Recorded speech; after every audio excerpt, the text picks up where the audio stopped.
So this human form of life is a very, very rare opportunity. We must be very, very careful not to abuse this opportunity. We have to see the example of Arjuna, how he placed himself under the direction of Krishna. Karpanya dosho pahata svabhava prichanmi tvang dharma samuddacheta yat shrayan sanishchitan bruhitan me shashashtehang shadimang tvang prapanam. Now I am confused about my duty. I've lost all composure due to miserly weakness.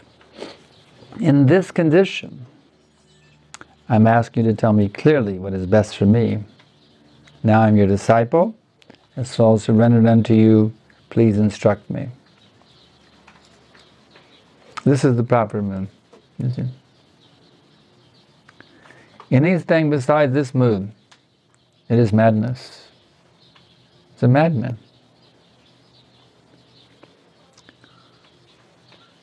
Anything other than this humble submission to the Lord and the Lord's representative, the spiritual master, is suicidal. It means we are proudly thinking, yes, I know this, I know that, I know so many things. You see. But in our present state of consciousness, we're an illusion. We're taking the body to be the self. What a grand illusion that is. I'm thinking this, here I am, an eternal spiritual being who's full of knowledge, who's full of bliss, eternally youthful, an eternal associate of the Supreme Lord and His pastimes in the spiritual world, and I'm identifying with some ridiculous identity here, and here in the material existence, you see. Even if I have the post of Brahmaji, it is also a big mistake, you see, to identify with any position. Brahmaji sometimes, even though he's a great pure devotee, sometimes he falls under the sway of the illusory energy. As we see in the Brahma Vimohana Lila, he forgets that Krishna, this little cowherd boy, is the Supreme Person. And he plays with fire. He thinks, well, I'm going to steal all the cowherd boys and calves. I am the great Brahma. You see? So even if you're in that kind of a position as Brahma, still, if you don't realize your actual identities, as the humble servant of the Lord, you're in trouble. You're in big trouble. Big, big trouble. I don't care how much money you have. I don't care how famous you are, how powerful you are, how good looking you are, how healthy you are. I don't care whatever you may have in this world. You're nowhere. You see, you're nowhere.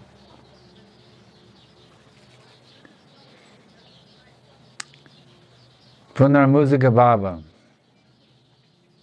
Whatever position we may have here, it is such a temporary thing. You know the story, Punarmuzika Bhava. There was one little mouse. That little mouse, every time he came out of his mouse hole to try to get something to eat, it was a very problematic situation. The cat is ready to pounce on him, you see. The poor little mouse was going very hungry, waiting for the cat to give him a chance to come out and get something to eat. But one day when the cat was taking a long nap, the mouse thought, well, there's a powerful yogi in this village. Maybe he can help me solve this problem I have. So he went to the yogi, and he said, I have this problem. Every time I come out of my little mouse hole, that cat is ready to jump on me, make me his lunch. What to do? So the yogi said, well, if you like, I can make you into a cat. Would you like that? Yes. All right. Poof. Now you're a cat. So now I think, oh, my problem is solved. Now I'm a cat. Meow. No problem, you see. I can walk around with no problem. No cat can harass me now. Ha ha ha ha ha. But then the dog comes. The cat runs up the tree in great fear of his life, you see. Finally the dog goes away, he goes running back to the yogi's hut. My dear yogi, now the dog is after me, what to do? He says, well, I can make you into a dog. All right, do that. Yes, now you're a dog. You see.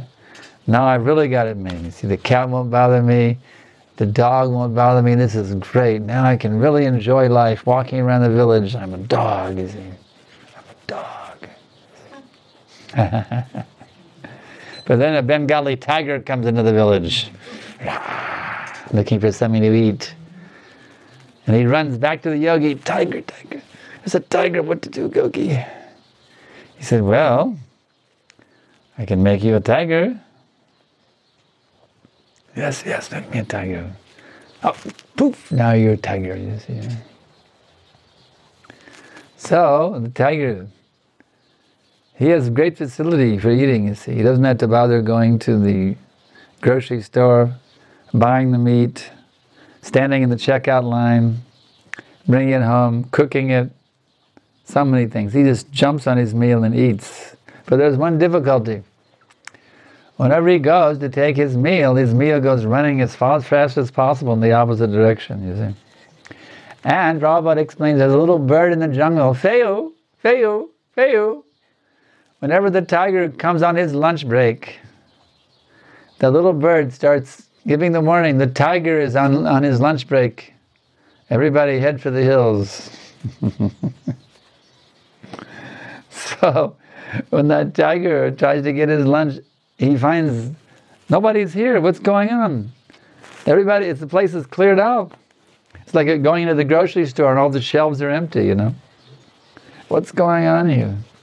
The place is, there's no one around. There's no food here. What am I going to do, you see? So he goes wandering, hoping that someday he can get something to eat. Well, right now, where's the tiger seated?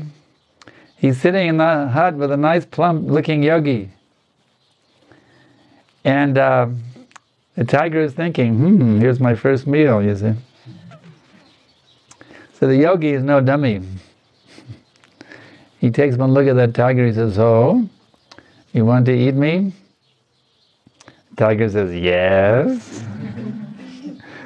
And he says, poof, again, Punar Musika Baba, again you become mouse. See?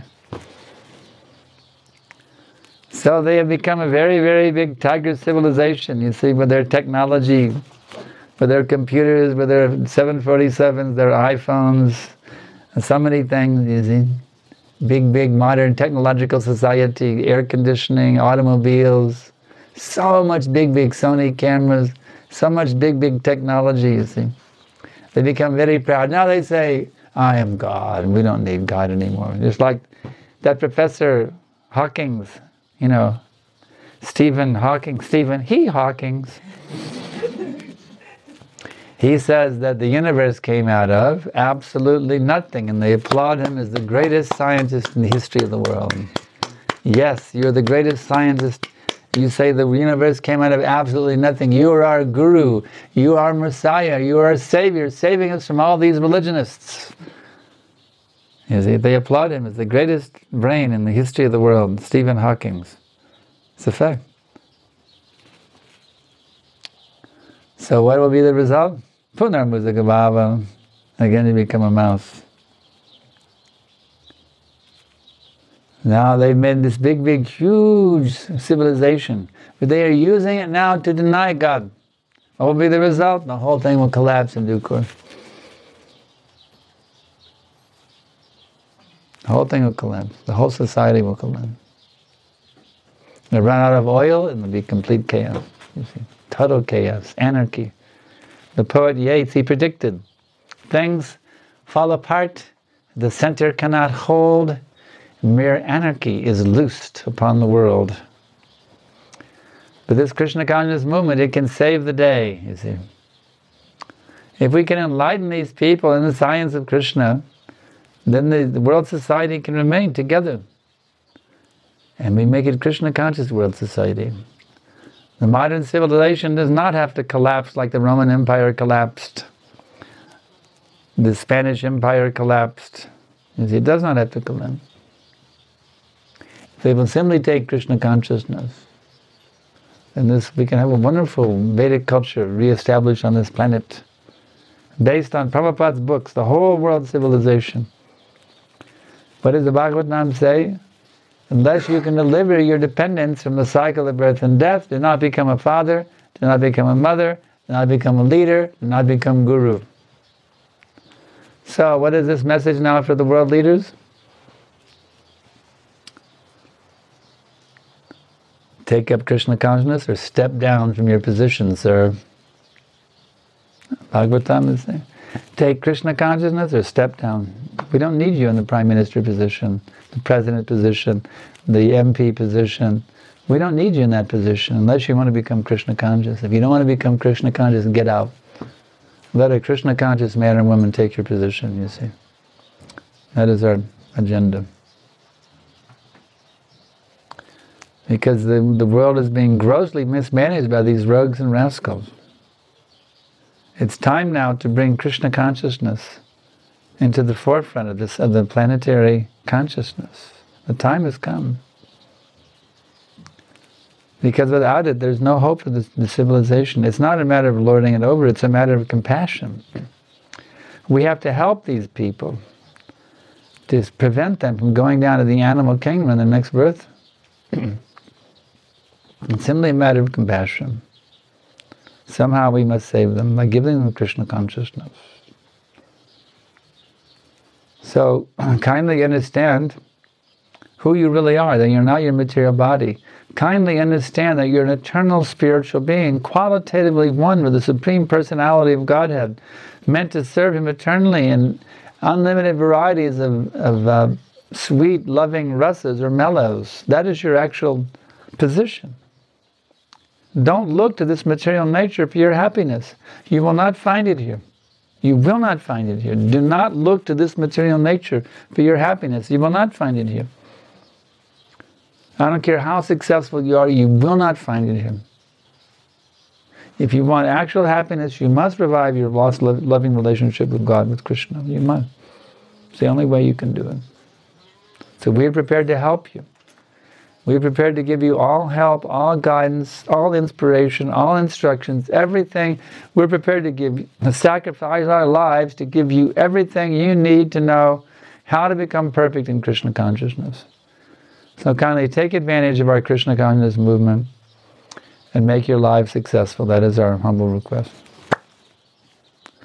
So now I can ask if there's any questions. I see all the papers are blank. That means it's time for us to go back to ISKCON.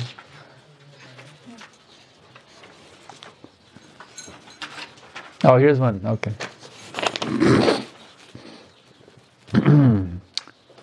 It is said that by reversing the original Maha Mantra, Chaitanya Mahaprabhu increased the potency. Who said that? He didn't reverse it. You can see in so many Vedic references, the Maha Mantra is Hare Krishna, Krishna Krishna, Hare Hare, Hare Rama, Rama Rama, Hare Hare.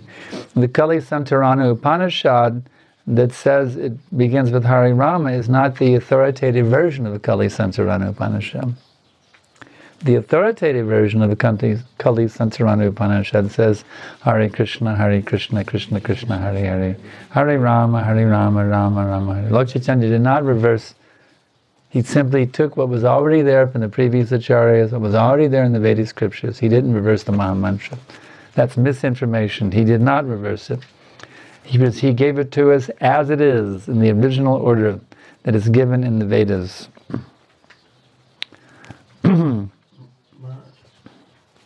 Next question.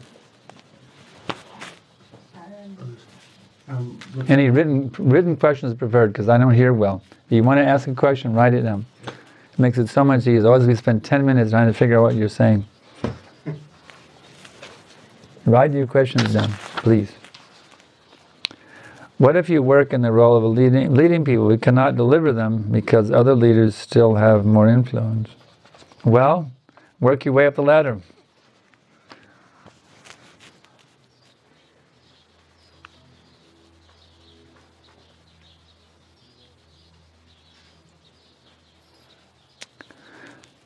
And try to become more influential. I'm not kidding here. I'm being very serious and sober. Try to become more influential in whatever field you're in. Try to become more and more influential, because we need people who are Krishna conscious in the leading positions. We need them in the leading positions.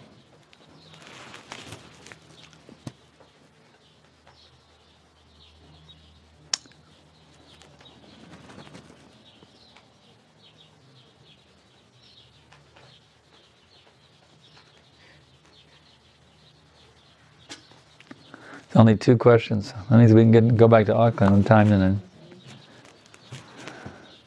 See, I have to get up at 2:30 in the morning so I can do my rounds and then do all the morning worship. So that means, going to bed after 10:30. 4.5 hours is hard enough to get up after 4.5 hours.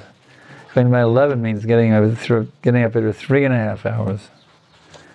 And getting up at 11:30 means getting up for 3 hours. It's just, my body can handle so much. 10 o'clock is the goal. It's a 2-hour drive to get back. 2 hours. It's already going to be 10:30. Even if we leave right now, it'll be 10:30 before we get back. So I don't want to prolong it too long. Regarding the first question, in Vrindavan, don't they start singing Hare Ram? No, I've never heard anybody in Vrindavan go Hare Ram, Ram Ram, Hare Hare. All the Mahamantra singing that I've heard in Vrindavan is Hare Krishna, Krishna Krishna, Hare Hare, Hare Ram, Ram Ram. Now there's some people who may follow somebody who reversed it to Hare Ram. But Prabhupada said he pointed out it's not a big issue anyway, because once you start chanting, let's say, and there's 2 people in the room.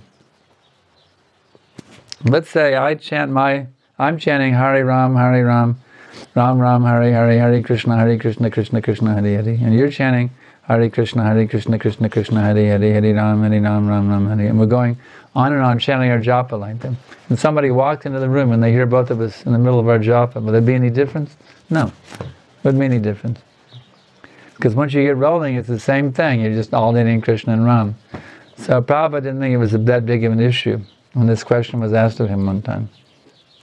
But if you really want to know, the authoritative, there are many, many references throughout the Vedic literatures which give the Mahamantra beginning with Hare Krishna, Hare Krishna.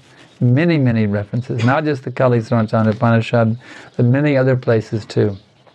Many, many Shastic references where Hare Krishna begins the Mahamantra.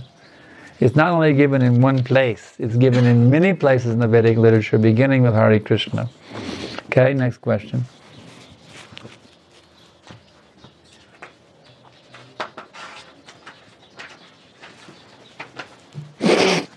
Okay, how do you see hope in situations which show no hope?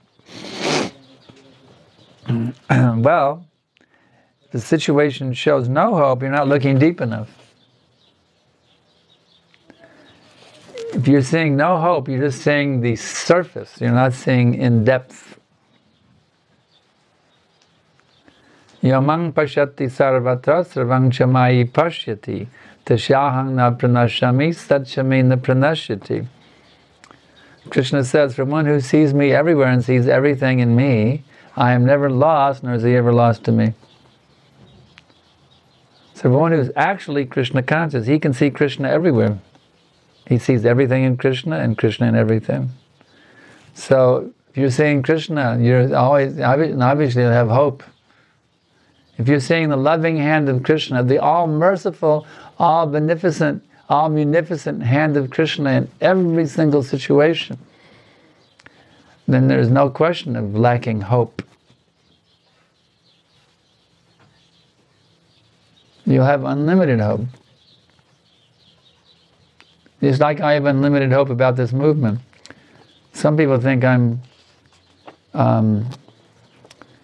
unrealistic. But it's there in the scriptures. Sajjana darjana pangu janda anagana prema vanyaya dubaila jagatara jana. That is Shastra. You know the translation. Sajjana means the pious man. Durjana is impious. This is Bengali. Sajjana is the pious man. Durjana is the impious man. Sajjana Durjana Pangu, the lame. Jada, the lame, indolent, and blind men. Jada and the Gana. Prema Vanyaya Dubaila. They will all be drowned in a tsunami of Krishna Prema. The whole universe. Prema Vanyaya is a Prema tsunami. In sense, Vanyaya means tsunami in English. Prema Vanyaya Dubaila Jagatera Jana. That means Jagatera, throughout the whole universe, every jiva throughout this whole universe, Jagatera Jana, they will all be drowned. So, therefore, I have unlimited hope about this movement. And any person who actually has a little bit of spiritual knowledge, he can understand, even if something good happens to me, it's for my benefit. If something bad happens to me, it's also for my benefit. Tattenukam samsu samikshavano bunjana evatma katang vapakam tadvagbapurvi vedadang namaste jiveta yomukti pade sadaya bhak.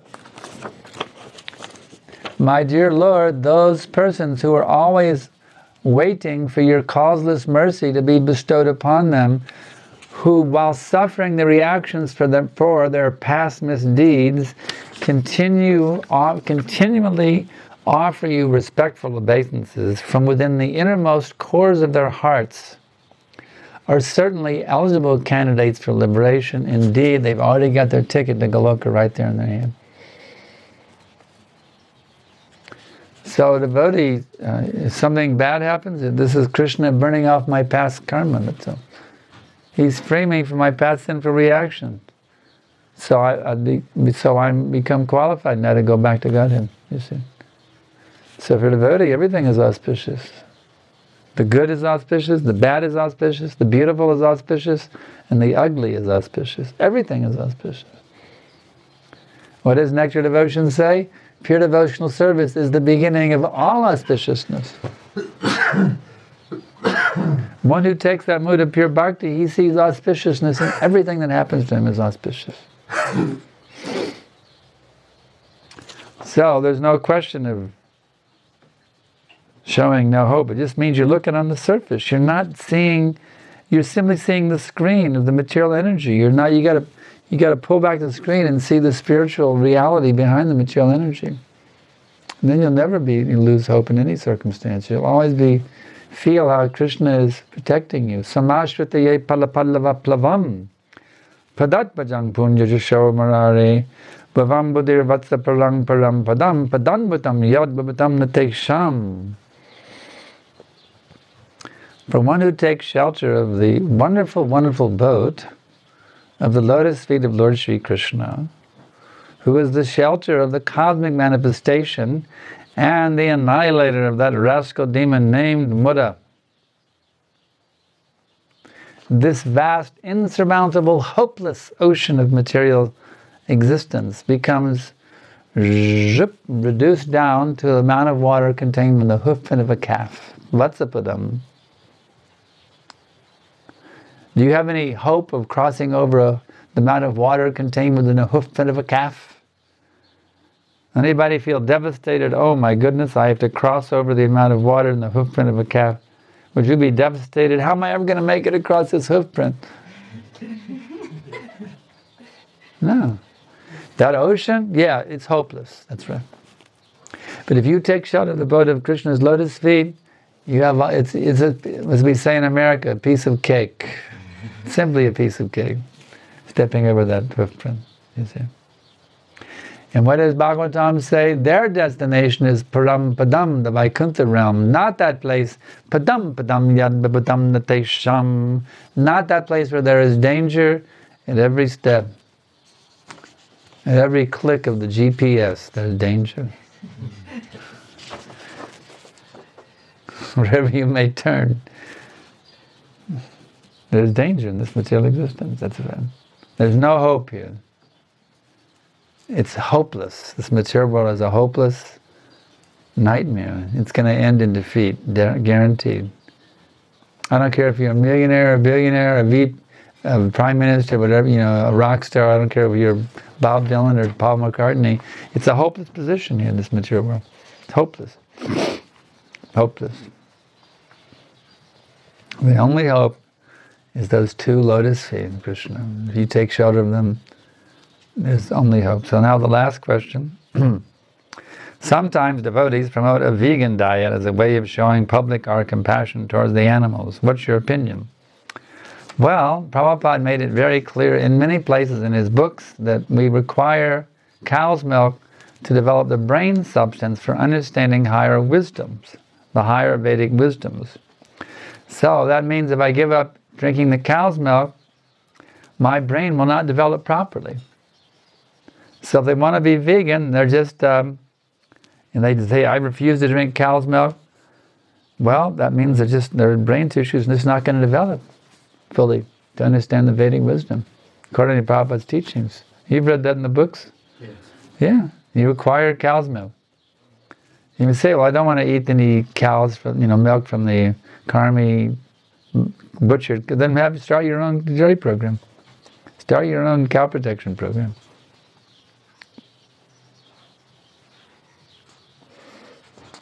Prabhupada took the milk. It's good enough for Prabhupada, it's good enough for me. He's a fully enlightened personality from the spiritual world. He understands the proper application of time, place, and circumstance. And Prabhupada was taking that milk, if it was offered to Krishna. So I think I know better than Prabhupada. Well, it's wrong to take that milk. That means I know something better than Prabhupada. You see? I know better than Prabhupada, you see. I'm more advanced than Prabhupada because I don't take that milk from the commercial place, therefore I'm more advanced than Prabhupada. You see?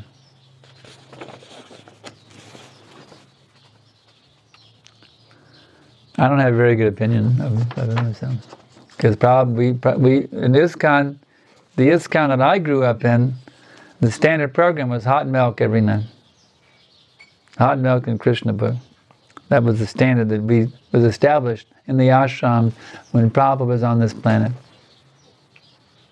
And I still like to take hot milk at night because of that.